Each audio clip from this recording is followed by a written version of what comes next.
দায়িত্ব নেওয়ার পর থেকে প্রধান উপদেষ্টা ডক্টর মোহাম্মদ ইউনূসের নেতৃত্বাধীন অন্তর্বর্তীকালীন সরকার নানামুখী চ্যালেঞ্জের সম্মুখীন হচ্ছে। একদিকে দেশের অভ্যন্তরে বিরাজ করছে বিশৃঙ্খল পরিস্থিতি, অন্যদিকে ঋণের টাকা পরিশোধে আসছে বিদেশি চাপ। ভারতের আদানির পর এবার সরকারকে চাপ দিয়েছে রাশিয়া। এমন পরিস্থিতিতে কি করবে সরকার? বিস্তারিত জানাচ্ছেন সহকর্মী শাহাদাত রিফাত। বিদ্যুৎ বিক্রির পাওনা ৮০ কোটি ডলারের বকেয়া পরিশোধে আদানির চিঠির পর এবার বাংলাদেশে প্রকল্প ঋণের ৬৩ কোটি ডলার সুদ চেয়েছে রাশিয়া। আর এই সুদের টাকা পরিশোধে রাশিয়া বাংলাদেশকে সময় বেঁধে দিয়েছে।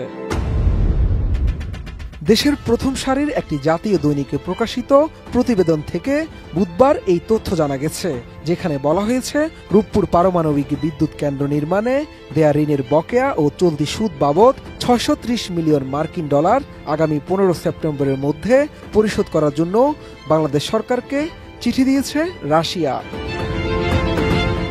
অর্থ মন্ত্রণালয়ের সূত্রে দেশের জাতীয় ওই দৈনিকটি জানিয়েছে, এই তারিখে সুদ পরিশোধ না করা হলে জরিমানা ও মেয়াদ বৃদ্ধির যে প্রস্তাব তা নিয়েও জটিলতা বাড়বে। কারণ চলতি অর্থ বছরের ডিসেম্বরের মধ্যে এই প্রকল্পের ঋণের চুক্তির মেয়াদ শেষ হচ্ছে। সুদ পরিশোধ না করা হলে নতুন মেয়াদ বৃদ্ধির প্রস্তাবও বিলম্বিত হওয়ার আশঙ্কা রয়েছে। জানা যায়, রূপপুর প্রকল্পে ১২.৬৫ বিলিয়ন ডলার ঋণের সর্বোচ্চ সুদ হার ৪%, যেখানে বকেয়ার জন্য জরিমানা সুদ আরোপ করা হয়েছে আরও ২.৪%। চিঠিতে বলা হয়েছে ২০২২ সালের ১৫ মার্চ থেকে ২০২৪ সালের ১৫ মার্চ পর্যন্ত সময়ে সুদ ও জরিমানা বাবদ পাওনা রয়েছে ৪৮০ মিলিয়ন ডলার।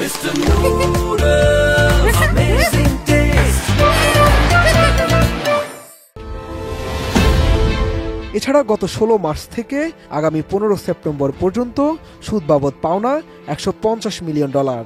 এর বাইরে কমিটমেন্ট ফি বাবদ ৭.৫ লাখ ডলার পরিশোধ করতে হবে।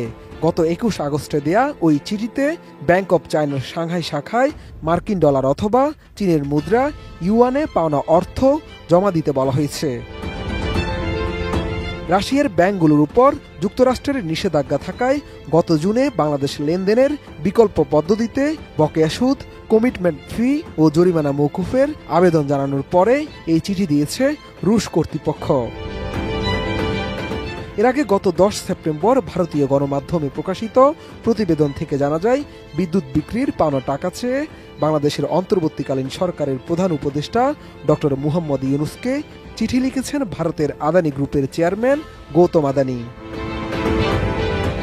সব মিলিয়ে এখন দেখার অপেক্ষায় দেশের অভ্যন্তরে বিশৃঙ্খল পরিস্থিতি ও বিদেশি ঋণের চাপ সামলাতে কী পদক্ষেপ নিচ্ছে অন্তর্বর্তীকালীন সরকার।